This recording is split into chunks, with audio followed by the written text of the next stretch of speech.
علي بالهند عندهم قانون اللي يخون زوجته يربطونه بالنخله. كود الله يطبق عندنا هذا القانون، ولا اشوف رجال يمشي على القاع كل 50 زلمه بمشي الناطه وبالنخله. مش نخل قليل وخيانه هواي.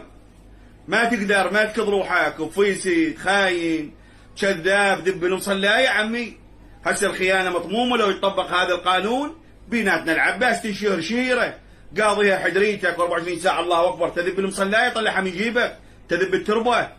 كود الله ويطبق عندنا هذا القانون تنشهرون شهيره. حسناتك ما بيهن ترميشه، روحك روح كلب. لا بال ارمله، لا بال طالبه، لا بال مرجل. النوبه تحطك وتحلف بالعباس. بالعباس ما خاين، حالف بصيدليه ولك لا يشنطك دار صعب. بس انا ما اخون وحق العسين انا تعرف عليها ب 12 وربع تحضرني. ما اعرف اسولف.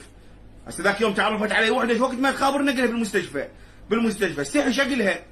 قالت رب الحلو رنين ولك مفراسته ولك سونر وقت ما بيك سرطان.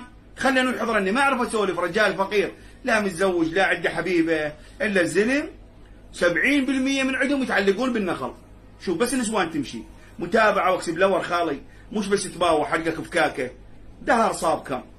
يلا بعد تردر رتبت الحكي الكشن ما تدمع.